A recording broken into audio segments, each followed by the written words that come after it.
Tawag sa pagsisisi. Hindi nanghihinawa ang Diyos na tayo'y paalalahanan patungkol sa ating kalalagyan kapag tayo'y nanghihina't nagkakasala. Maglaan tayo ng ilang mahalagang sandali upang ihayag natin sa Diyos ang ating mga nagawang pagkakasala.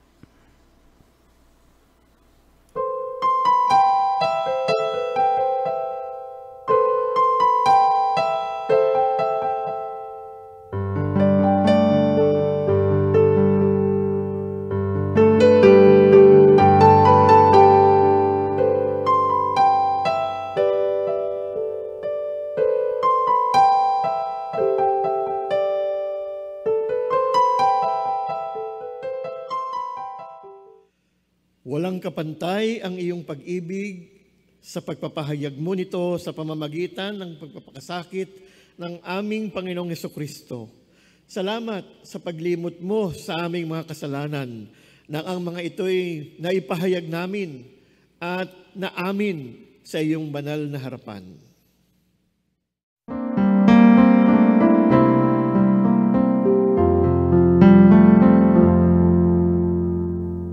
Search me, O God, and know my heart today. Try me, O Savior, know my thoughts, I pray.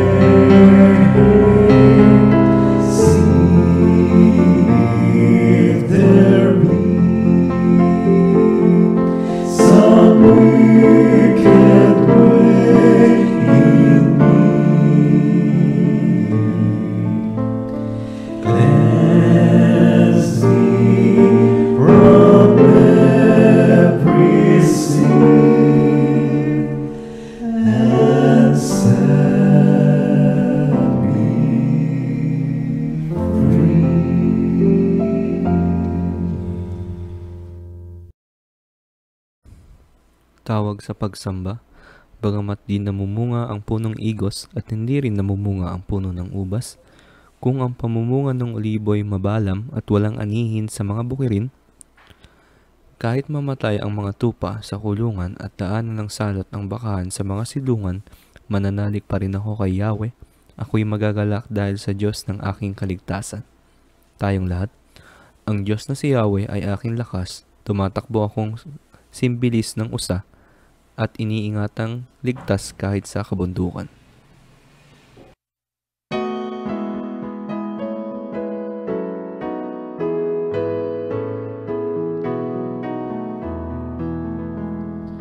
Kordero'y putungan sa kanyang luklukan, pakinggan ang kalangitan sa tugtuging alay, gising liwang hilay at siya'y papurihan, ang hari walang kapantay magpakailanman.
Tayo po ay manalangin.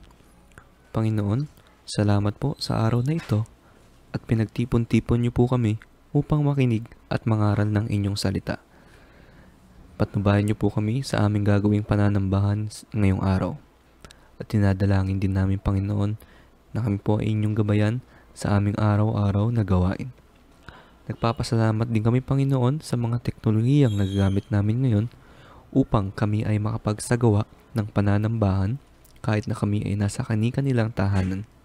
Salamat din sa mga effort, Panginoon, na nagsasagawa at nag-e-edit ng online activity na ito. Ito po ang aming dalangin sa pangalan ni Jesus. Amen. Dumako po tayo sa mga pagbati at malasakit ng Iglesia. Ang October sa UCCP calendar ay Indigenous Peoples Month. At ngayong linggong ito ang ika-9 na linggo ng Season of Kingdom Tide. Pinagdiriwang din natin sa linggong ito ang National United Churchmen Sunday. At kaugnay dito, maaari po nating matunghayan o mapanood ang pagbati sa mga kalalakihan at sa mga iglesia na atin pong ipopost sa ating Facebook page o sa ating FB account ng United Church of Christ in the Philippines, ANABU. No? At ito po ay sa pamamagitan ng kanilang National President, ang kapatid na Jesse Garcia. Pangalawa, ini-extend ang Modified Enhanced Community Quarantine or MECQ sa Cavite Province hanggang October 31. Kaya't patuloy nating sundin ang mga itinakdang health protocols upang makatulong tayo sa pagsugpo sa COVID-19 pandemic. Pangatlo po, hanggat wala pang konkretong pagpapasya ang konsilyo ng Iglesia, ang ating sambahay at ang Sunday School ay sasagawa pa rin via video premiere at ang sambahayang panalanginan via Zoom. Maaari nating masubaybayan ang mga gawaing nabanggit sa ating FB page at YouTube channel ng Iglesia. If you have prayer concerns at kung may mahalagang announcements, pwede pong i-post ang mga ito sa mga available na group chats.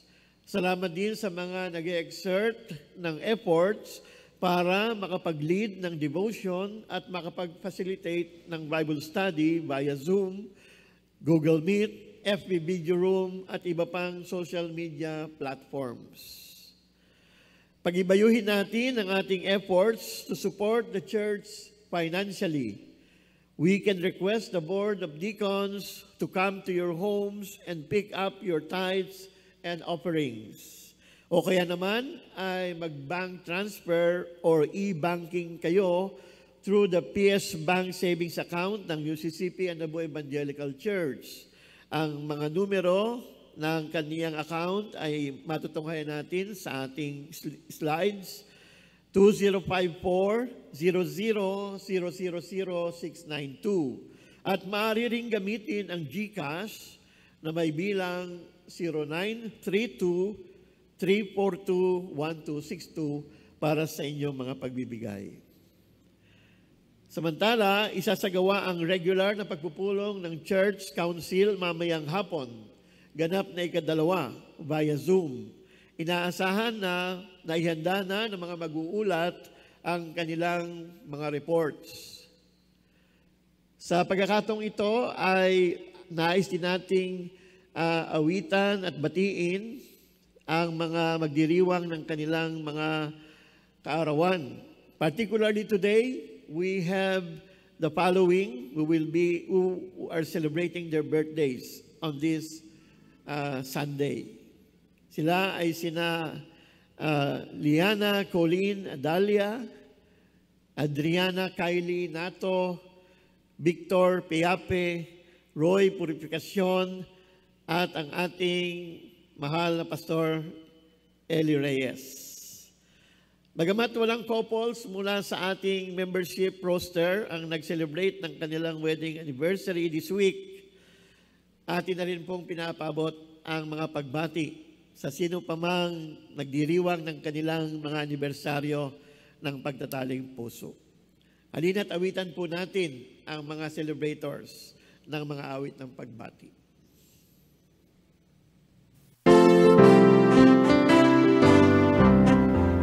A happy birthday to you, a happy birthday to you.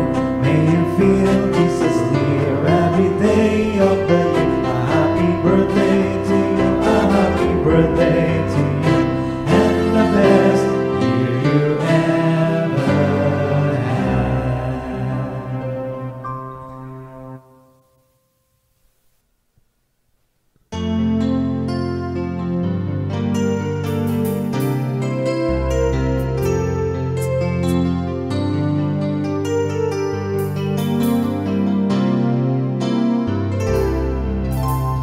Welcome to the family. We're glad that you have come to share your life with us as we grow in love. And may we always be to you what God would have us be, a family always there to be strong and to lean on. May we learn to love each other more with each new day. May words of love in our lips, in everything we say. May the Spirit melt our hearts and teach us how to pray, that we might be a true family. Welcome to the family. We're glad that you have come to share your life with us as we grow in love. And may we always be to you what God would have us be, a family always there to be strong and to lean on.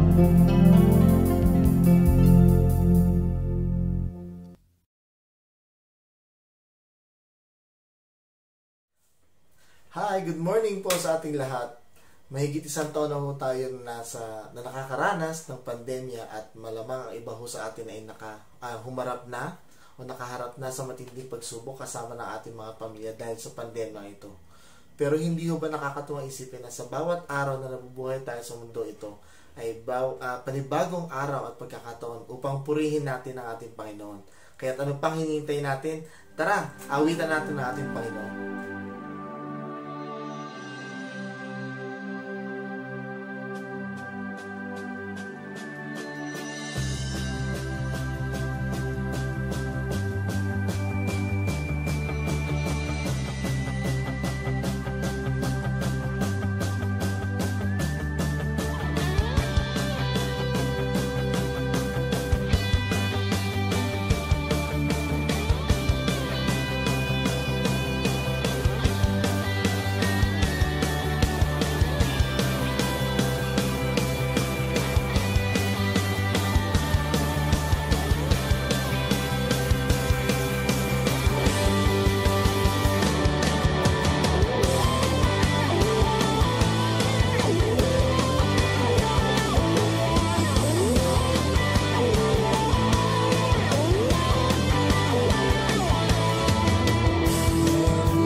soul will rest in your embrace, for I am yours, and you are mine.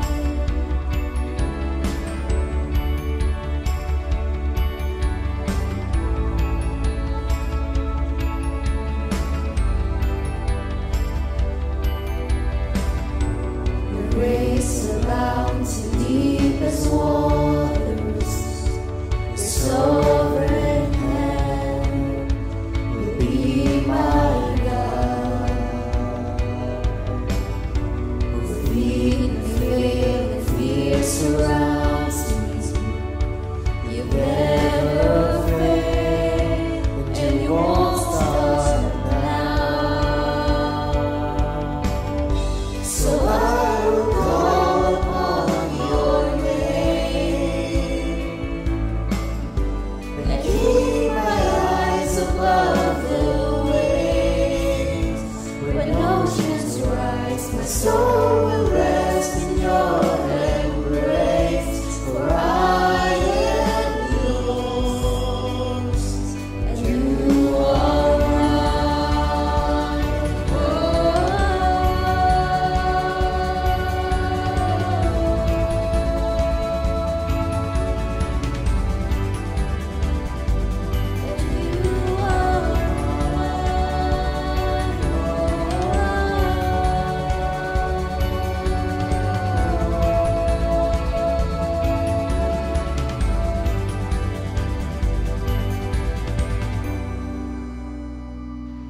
We have to trust God with all our heart, soul, and mind.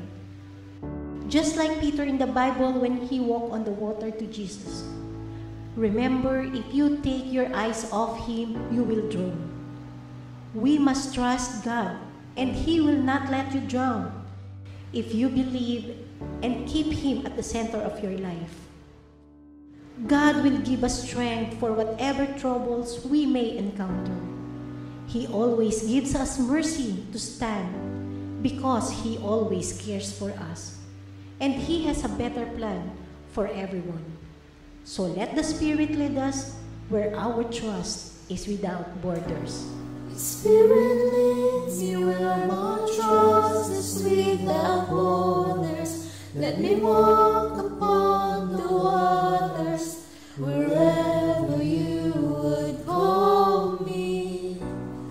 Take me deeper than my feet could ever wander, and my faith will be made stronger in the presence of my Savior. Spirit, lead me where my trust is without borders. Let me walk upon the waters wherever you would call me. Take me deeper than my feet could ever wander, and my faith will be made stronger in the presence of my Savior. Spirit, lead me where my trust is without borders. Let me walk upon the waters wherever you would call me. Take me deeper than my feet could ever wander, and my faith will be made stronger in the presence of my Savior. Spirit, lead me where my trust is without borders. Let me walk upon the waters wherever you would call me. Take me deeper than my feet could ever wander, and my faith will be made stronger in the presence of my Savior. Spirit, lead me where my trust is without borders.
Samahan niyo po ako sa pananalangin ng buong iglesia. Tanggapin mo nawa, Panginoon naming Diyos, ang aming mga pasasalamat at pagpupuri dahil sa iyong kabutihan at katapatan sa pagtugon mo sa aming mga dalangin.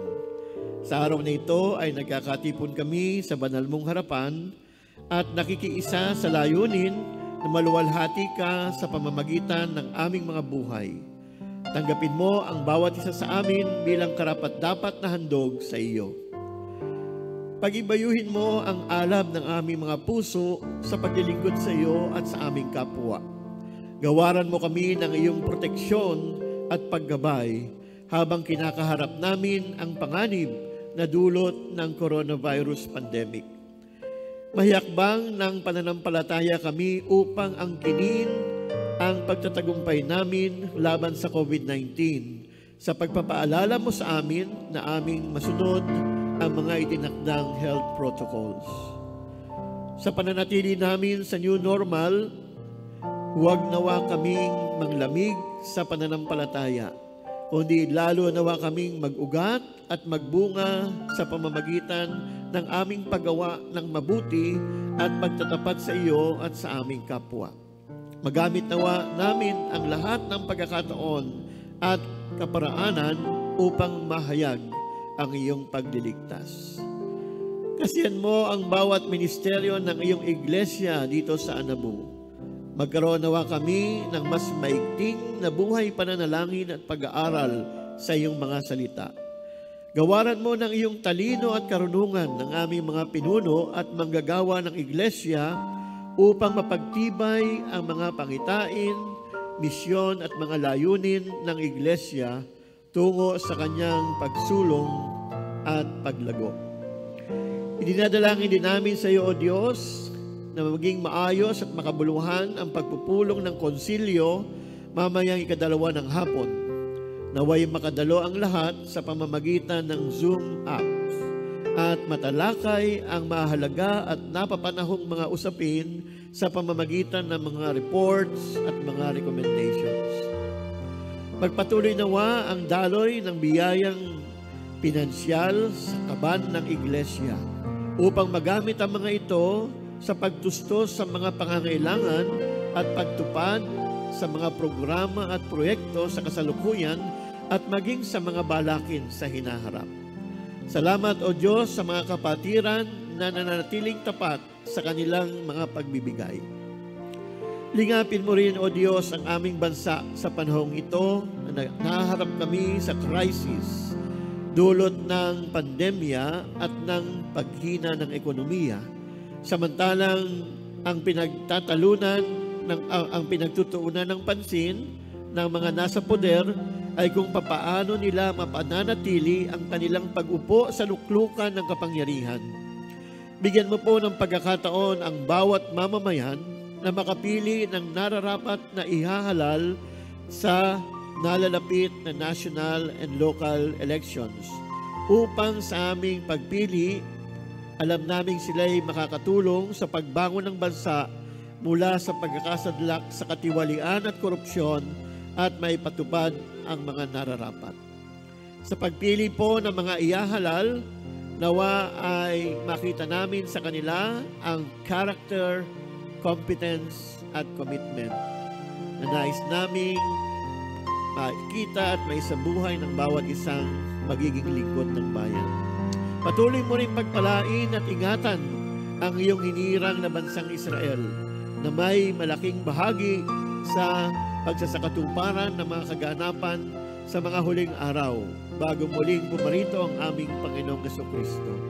Ito po ang aming mga dalangin bilang isang iglesia sa pangalan ni Jesus. Amen.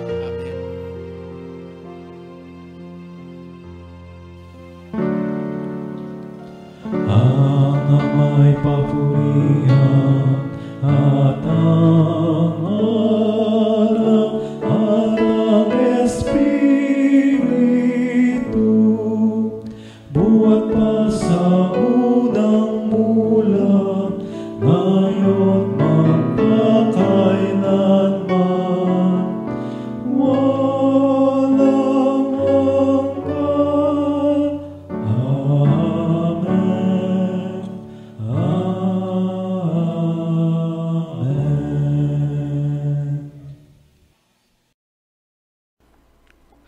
Tayo pong lahat ay tumayo sa pagbasa ng banal na kasulatan na matatagpuan sa Marcos 10 verse 35 to 45. Ang pagiging dakila. Lumapit kay Jesus ang mga anak ni Zebedeo na sina Santiago at Juan. Sinabi nila, "Guro, may hihilingin po sana kami sa inyo." "Ano ang nais ninyo?" tanong ni Jesus.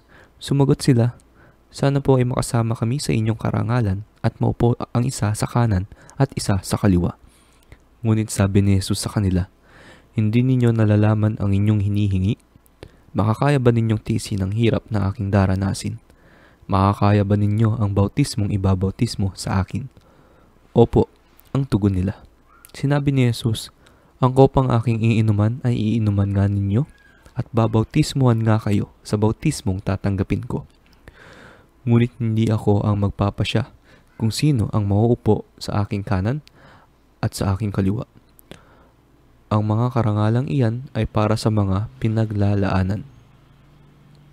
Nang malaman ito ng 10 alagad, nagalit sila sa magkapatid.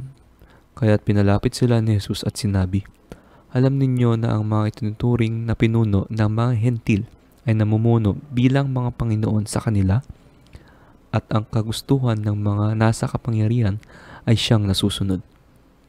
Ngunit hindi ganyan ang dapat umiiral sa inyo. Sa halip, ang sino man sa inyo na nais maging dakila ay dapat maging lingkod ninyo. At ang sino mang nais maging pinuno ay dapat maging alipin ng lahat, sapagkat ang anak ng tao ay naparito hindi upang paglingkuran, kundi upang maglingkod at upang mag-alay ng kanyang buhay para sa ikatutubos ng marami." Pinagpala na po tayo sa pagkabasa at pagkarinig ng banal na kasulatan.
Lahat marahil ng tao ay walang nanaisin, kundi ang magtagumpay sila sa anumang layunin. Ito man ay may kinaalaman sa kanilang pag-aaral, pagtatrabaho, at pag-unlad sa estado ng kanilang mga buhay. Mas madalas nating marinig yung mga salitang no pain, no gain sa larangan ng sports o palakasan. Kinakailangang magpasailalim sa rigorous training ang isang atleta upang mapagbuti ang kanyang performance at eventually ang end result nito ay ang magwagi sila o siya ng kampyonato o makuha niya ang pinakamataas na karangalan. Isang angkop na halimbawa ay si Heidelin Diaz, na kauna-unahang Pilipino na nagwagi ng gintong medalya sa larangan ng weightlifting sa Summer Olympics na ginanap sa Tokyo, Japan. Sa kabila ng napakaraming pagsubok at hirap na kanyang pinagdaanan, kagaya ng kakulangan ng funding sa training, limitadong paglahok sa mga pre-Olympic tournaments, at ang pagkaka-stranded niya sa Malaysia ng mahigit sa 1 taon dahil sa pandemic health restrictions. Nagdulot ito ng malabis na stress kay Heidelin dahil sa malaking kakulangan ng proper training at unavailability of weightlifting implements na lalo pang pinabigat ng mabalitaan niyang pinapospone ang Tokyo Olympics ng 15 buwan. Bago pa rito ay iniugnay pa siya sa isang kontrobersiya ng pagkontra sa Pangulong Duterte. Marami ang nagbash sa kanya. Ngunit ang lahat ng kanyang paghihirap na pinagdaanan at pagsasakripisyo ay nagbunga matapos na siya'y magwagi ng gold medal while setting a new Olympic record for the 55 kilogram category, lifting 127 kilogram in the clean and jerk at total of 224 kilograms. Hindi bababa sa 50 million pesos ang prize money at dagdag pa rito ang iba pang mga non-cash incentives and rewards na kanyang tinanggap at tatanggapin pa, kagaya ng mga house and lot units, mga sasakyan, lifetime free commercial and international travels, at iba pa. Idagdag pa rito ang promotion niya to the next rank sa kanyang paglilingkod bilang isang organic personnel ng Philippine Air Force. No pain, no gain. Meron din tayong isang kasabihan, no guts, no glory. Ang guts ay tumutukoy sa courage or bravery. Tapang at lakas ng loob na sumuong sa panganib. Marami ang hindi umasenso kasi ayaw mag-take ng risk. May taglay na takot sa paghakbang. Nakatitiyak ako na marami sa inyo ang may kakilala o baka mismo kayo ang nakararanas na kayo'y nagtagumpay dahil nagkaroon kayo ng lakas ng loob na humakbang na may pananampalataya. We also have the likes of Boy Scout hero Octavio Alvarez and mountaineers like Leo Oracion, Erwin Emata, and Romeo Garduce, who have conquered the summit of Mount Everest. Siyang pinakamataas na bundok na matatagpuan sa buong mundo. Sila ay nakaakyat sa nasabing summit ng magkakaibang araw ng pag-akyat. Kung pinanghinaan sila ng loob, hindi nila maisa sa katuparan ng kanilang mga ginawa na nagbigay ng karangalan sa kanila. No guts, no glory. Sa aking sermon sa linggong ito, aking binibigyang diin ang tungkol sa paghahari ng Diyos na hinalaw ko sa Kingdom Tide Lectionary ng UCCP na kung patuloy na maghahari ang Diyos sa ating buhay sa matapat nating paglilingkod, makararanas tayo ng kaluwalhatian kahit may mga pagdaraanan tayong mga panganib at kahirapan sa pagtalima natin sa ating Panginoon. Kaya't ginamit ko ang no pain, no gain, no guts, no glory na higit na magsasalarawan sa ating pinapaksa. Paano ba natin mararanasan ang tagumpay at ang karangalan o kaluwalhatiang nakapaloob sa pagsunod natin sa paghahari ng Diyos sa kabila ng mga nakaambang panganib at kahirapan? Bago po tayo magpatuloy, tayo ay sumandaling manalangin.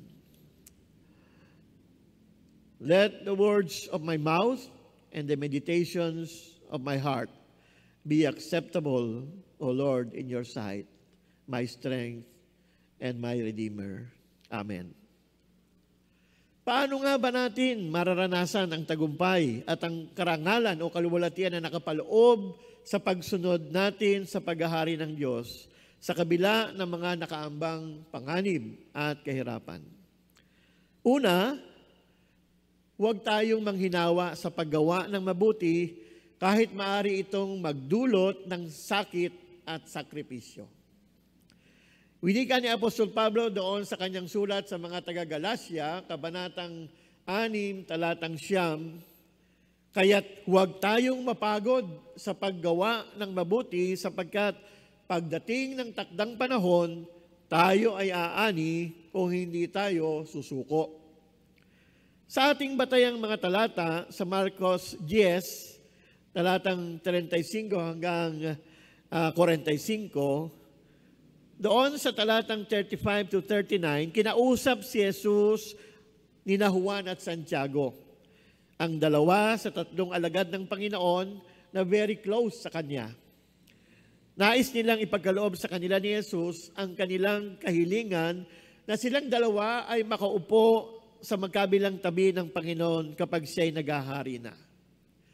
Tinanong sila ni Jesus kung kaya ba nilang pagtiisan ang mga pagdurusa at hirap na kanyang daranasin o pagdaraanan. Kagyat silang sumagot na makakaya nila. Kaya naman, sila ay dumating ang pagkakataon nang malaman ito noong iba pang mga apostol ay nagkaroon ng pagkagalit sa kanila, sa kanilang ginawa. Doon sa Mateo, kabanatang 20, talatang 20 hanggang 28, mababasa natin ang tukol naman sa paglapit ng asawa ni Zebedeo o ina nitong si Santiago at si Juan sa Panginoon at hiniling niya sa kanya na maiupo ang kanyang mga anak sa mga upuan sa magkabilang tabi niya. Nang sinabi ng Panginoong Yesus sa kanila in both accounts written by Mark, doon sa chapter 10 verse 39 at sa Matthew, sa chapter 20 verse 23, na daranasin nga nila ang mga pagdurusa at paghihirap na kanyang daranasin, ito ay isang kapahayagan na mangyayari sa buhay ni na Santiago at Juan. Sapagkat kung susuriin natin ang bagong tipan, mababasa natin sa aklat ng mga gawa, kabanatang 12, talatang 1 at 2, o doon sa Book of Acts chapter 12 verses 1 and 2, ang ganito. Nang mga panahon din yaon, sinimulang usigin ni Haring Herodes ang ilang kaanib ng iglesia. Ipinapatay niya sa pamamagitan ng tabak si Santiago na kapatid ni Juan. Samantala, si Juan naman ay ipinatapon sa isla ng Patmos, kung saan doon niya isinulat ang aklat ng pahayag. Kaugnay dito, sang-ayon sa iba't ibang naitala o naisulat na mga accounts, ang original na 12 apostles o yung original na 12 alagad ng Panginoong Yesus, maliban kay Judas Iscariot na binigti ang sarili at si John the Beloved na namatay sa katandaan, ay pinaslang o pinatay dahil sa kanilang pananampalataya. Sa makatwid, out of the 12 original apostles, 10 of them suffered so much because of their faith, and they became martyrs for the faith. Well, si John, bagamat siya ay nabuhay up to the last day of his age here on earth, dahil sa kanyang katandaan, according to different accounts and even traditions, Si Juan ay marami rin siyang pinagdaanan ng mga pagpaparusa. Ngunit ang lahat ng ito ay kaniyang napagtagumpayan dahil sa Diyos na may layunin pa sa kanya ng mga panahong iyon. Ang mga alagad na ito na aking binabanggit na namatay dahilan sa kanilang pananampalataya at pagsunod sa Panginoon ay pinaslang o pinatay sa pamamagitan ng pagpugot o pagputol sa kanilang ulo, may binuhusan ng langis o alkitran at sinunog ng buhay, may inulos ng sibat at pinana, may binalatan o natanggalan ng mga balat sa katawan dahil sa malabis o matinding hampas at palo, at may mga namatay dahil sa pagkakapako at pagkakabitin sa krus. Mababasa rin natin sa sulat sa mga Ebreyo, Kabanatang 11, talatang 37, na may mga mananampalataya kay Kristo na pinagbabato, nilagari sa dalawa o hinati ang katawan at pinatay sa tabak. Ultimately, ang lahat ng mga pangyayaring ito ay pinagtiisan ng mga believers in various or different times of Christian history. And that even in these modern times where we are in right now, many are still suffering and being persecuted because of their faith and their desire to do good to other people. Ang mahalagang tanong sa atin ngayon ay kung tayo ba ay nahandang magpakasakit alang-alang sa layunin nating makagawa ng mabuti sa ating kapwa sa pamamagitan ng paghahayag natin ng Ebanghelyo at ng pagsasabuhay nito. Nahahanda ba rin tayong tumindig para sa katotohanan kahit na malalagay sa panganib ang ating buhay dahil dito? So, ikalawa, pakatandaan na ang ginagawa nating kabutihan ay bilang kapahayagan ng pag-ibig natin sa Diyos at sa ating kapwa. So, yung ating ginagawang kabutihan, all things that we do because they are good things, ito ay bunga o bunsod ng ating pag-ibig sa Diyos at sa ating kapwa. Nang malaman ng 10 mga alagad ang tungkol sa kahilingan ni Santiago at Juan, kagaya na nabanggit ko kanina, nagalit sila sa dalawa. Bakit kaya sila nagalit? Ano sa palagay nyo? Pero si Jesus, nababatid niya ang motibo ng bawat isa sa kanila. Alam niyang sila man ay nagnanais din na magkaroon ng pribilehiyong maupo sa kanyang kanan o sa kanyang kaliwa. Tayo nga, di ba, pag may dumarating na celebrity, o kaya kahit mga Christian personalities, like si Don Moen, halimbawa ay nag-concert siya. Aba, ay kung nariyan din lamang siya sa malapit sa atin, at ilang hakbang lang ang layo, ay pipilitin nating makapwesto sa tabi niya, o kaya ma-request na siya ay magpakuha ng larawan kasama natin. There was a time when I was still, hindi pa ako mananampalataya, nang ang ngayon ay WWE, no, yung Worldwide Entertainment, yung wrestling, no, World Wrestling Federation, ay nagtanghal dito sa Araneta Coliseum. Isa ako sa mga unang nakapanood sa iba't ibang wrestling matches. At gustong-gusto kong makapagpakuha ng retrato. Kasama yung sina Tony Atlas, si Bulldog Brower, at marami pang kilala na mga wrestlers na nag-entertain. Pero ayaw nilang magpakuha ng retrato. Pero salamat na lang, ako ay naroon sa ringside. Wow! Pumili talaga ako makabahagi at makapanood sa ringside. At habang sila ay tumatanggap ng mga hampas, ng mga suntok, ng mga tadyak, ay nagtatalsikan ang kanilang mga pawis at ang kanilang mga salayba. At kaming naroon sa ringside ay halos natatalsikan na ng mga ito. Pero come to think of it, ano nga ba ang kahalagahan na magpakuha na kasama ng mga personahe na ito, na tanyag, ngunit hindi naman totoo ang kanilang ginagawang pakikipaglaban sa isa't isa. Hindi po katulad ng mga hinirang ng Panginoon na handang ibigay ang kanilang makakayanan at kahit na dumaan sa anumang mga kahirapan, sila ay nagpapatuloy dahil ito yung ginagawa nila because of their love for God and because of their love for their fellow humans. Kaya't nung malaman nga ni Jesus na itong 10 ay nagagalit, tinipon niya sila, tinawag niya sila at sinabi sa kanila, nalalaman ninyo ang mga kinikilala upang mamuno sa mga hentil ay tumatayong Panginoon sa kanila. At ang mga dakila sa kanila ang siyang nasusunod sa kanila. Subalit, hindi gayon sa inyo. Ngunit ang sinumang ibig na maging dakila sa inyo ay kailangang maging lingkod ninyo. At ang sinumang nais na maging una ay kailangang maging alipin ng lahat. Ngayon, ano po ang senaryo?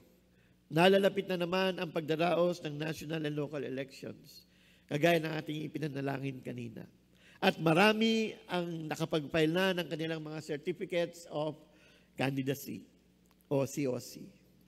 Sa iba't ibang pwesto mula sa pagkapangulo hanggang sa pagiging kaanib ng mga sangguniang pangbayan, panglalawigan at panglungsod.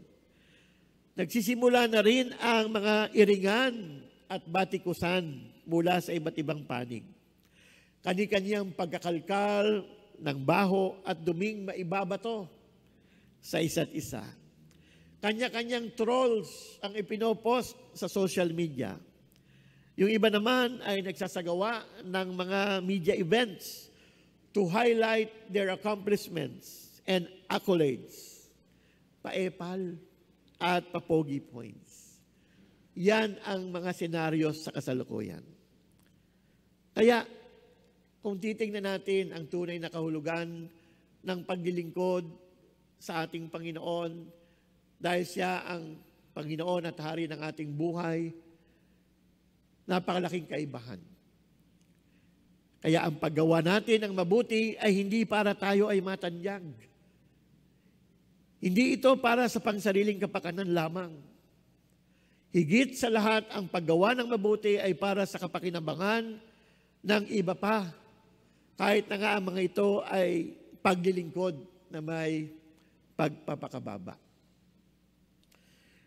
It is my wishful thinking na yung mga ngako na mga kandidato na tinatawag ang kanilang sarili na mga lingkod ng bayan ay tunay na maging lingkod, kagaya ng paglilingkod ng isang mananampalataya sa kanyang Panginoon. At ang paglilingkod na ito ay handa rin niyang iparanas at ipadama sa kanyang kapwa, kahit na nga anong uri ng tao pa sila. Sa ating pagtulong, kung pwedeng hindi na tayo magmakaingay, bayaan na lamang natin ng Diyos na gumanti ng mabuti sa atin. Sabi sa kasulatan sa Mateo 6:1, pag-ingatan ninyong hindi pakitang tao ang pagtupad ninyo sa inyong mga tungkulin sa Diyos. Kapag ganyan ang ginawa ninyo, wala kayong matatamong gantimpala. Buhat sa inyong Ama na nasa langit. Sinasabi rin sa Roma 12, talatang 3, huwag ninyong pahalagahan ang inyong sarili ng higit sa nararapat. Kaya sa naging misyon ng Panginoong Jesucristo dito sa lupa, bagamat siya ay dumaan sa maraming paghihirap at sakit hanggang sa kanyang kamatayan sa krus, hindi binayaan ng Diyos na hindi igawad sa kanya ang karangalan at kaluwalhatian. Nang sinabi niya sa kanyang mga apostoles sa Marcos 10:45, sapagkat maging ang anak ng tao ay hindi naparito upang paglingkuran, kundi upang maglingkod at ibigay ang kanyang buhay na pangtubos sa marami. Kahit ibinaba niya ang kanyang sarili, muli naman siyang itinaas ng Diyos sa kanyang dapat na kalagyan. Dahil dito, siya'y lubusang itinaas ng Diyos at binigyan ng pangalang higit sa alinmang pangalan. Sa gayon, sa pangalan ni Jesus ay luluhod at magpupuri ang lahat ng nasa langit, nasa lupa, at maging ng mga nasa ilalim ng lupa. At ang lahat na nagpapahayag na si Jesucristo ay Panginoon ay para sa ikaluluwalhati ng Diyos Ama. Kahit pa tayo dumaan sa hirap at mga pagsubok, patuloy nating naisin ang paggawa ng mabuti sang-ayon sa pagsunod sa kalooban at paghahari ng Diyos at Panginoon nating si Jesucristo. Dahil dito ay walang pagsalang tayo'y tatanggap ng mga gantimpala na nararapat para sa atin. No pain, no gain, no guts, no glory. Amen at amen. Ang bawat isa ay dapat magbigay ayon sa sariling pasya, maluwag sa loob at di napipilitan lamang, sapagkat ang ibig ng Diyos ay kusang pagkakaloob.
Tayo po ay manalangin. Panginoon, napakabuti ninyo sa aming lahat. Maraming salamat po sa mga bagay na pinagkakaloob ninyo sa amin. At maraming salamat po dahil sa pagkukusa namin upang magbigay ng papuri at magbigay handog sa aming mga ikapu para sa inyo. Ito po ang aming dalangin sa pangalan ni Jesus. Amen. Tayo pong lahat ay tumayo at sabay-sabay bigkasin ang pagpapahayag ng pananampalataya. Sumasampalataya tayo na ang Iglesia ay isang katawan ni Kristo, ang pamayanan ng mga taong ipinagkasundo sa Diyos sa pamamagitan ni Kristo Jesus at pinagkatiwalaan ng ministeryo ng Diyos. Sumasampalataya tayo na ang banal na kasulatan ay matapat at kinasiyang saksi ng Diyos sa kanyang pagpapakilala sa pamamagitan ni Kristo Jesus at sa kasaysayan upang magbigay liwanag, gumabay, magtuwid at magturo sa mga mananampalataya sa kanilang pananampalataya at pagsaksi.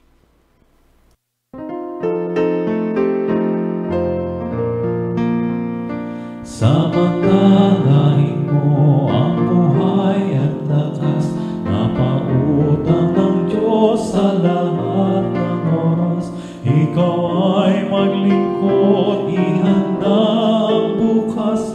Ito ang panahon, tindig magbaligwas. Sa puso mo ay pakiramdaman ang tibukin ng buhay. Doon ang Diyos ay nagsasaysay, marami ka pang utang. Samantalahin mo ang lahat ng gabi, karaniwang araw ay maipagsilbi. Pagtitipong banal, daluhan parating, pagkat diwa ng Diyos, doon ay may kasing. Sa puso mo ay pakiramdaman ang tibukin ng buhay. Doon ang Diyos ay nagsasaysay, marami ka pang utang. Samantalahin nga ang mga araw mo, dahil paglingkod sa piling ni Kristo, sapagkat ang bawat araw ay utang mo kay Jesus na tanging umibig sa iyo. Sa puso mo ay pakiramdaman ang tibukin ng buhay. Doon ang Diyos ay nagsasaysay, marami ka pang utang. Samantalahin mo, pakagunitain ang iyong sarili, pati kinakain ay hindi sa iyo, kundi sa Diyos galing. Kaya tungkulin mo, Diyos ay laging sundin. Sa puso mo ay pakiramdaman ang tibukin ng buhay. Doon ang Diyos ay nagsasaysay, marami ka pang utang. Samantalahin mo ang pagtawag ng Diyos, huwag mong patigasin ang pusong malambot. Sikat sa matulis ay nakatatakot, gayon din ang lagi sa Diyos ay paglingon. Sa puso mo ay pakiramdaman ang tibukin ng buhay. Doon ang Diyos ay nagsasaysay, marami ka pang utang.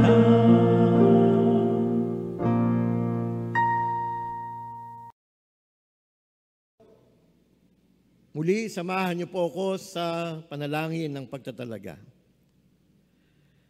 Sa amin pong pansamantalang pagpipinid ng gawaing ito, magkaroon nawa kami ng kasabikan na muling katagpuin ang bawat isa, maging sa pamamagitan ng paggamit ng makabagong mga pamamaraan at teknolohiya. Dalangin din namin na maipagkaloob mo sa amin ang pag-iingat, samantalang hinihintay namin ang pagsapit ng mga susunod pang mga gawain ng Iglesia para sa patuloy na pagpapalalim ng bawat kaanib. Nakikigala kami sa mga birthday celebrants for the week. Igawad mo sa kanila, O Diyos, ang pinakaangkop na regalo na makakatulong sa kanilang mga buhay. Nagagala kami at nakikiisa sa pagdiriwang ng aming mahal na Pastor Eli Reyes na sumapit sa kanyang kaarawan ng pagsilang ngayong araw na ito. Patuloy mo siyang kalingain at pagkalooban ng lahat ng kanyang pangangailangan at matugunan din ang kanyang mga mitiin sa buhay, maging sa kanyang buong sambahayan. Iparanas mo rin, O Ama, ang kagalingan sa mga karamdaman ng aming mga pisikal na katawan, samantalang hinihiling din namin na ang kapayapaan ng Diyos ang matanggap at maranasan ng mga nahahapis at nalulumbay dahil sa pagpanaw ng kanilang mga mahal sa buhay. Ipagaloob mo rin nawa, Father God, ang tugon sa mga kahilingang hindi nabanggit sa kalagitnaan, bagamat na idulog sa iyo ng bawat individual. Salamat din, O Diyos, sa iyong pagtulong upang makapagsilang ng maluwalhati si kapatid na Kathleen Sayaman Padilla at ang inaasahang maayos na pagduluwal ng ikalawang anak ni na D.M. Ray del Rosario at Lorian Grace del Rosario. Ito po ang aming mga dalangin sa pangalan ni Jesus. Amen.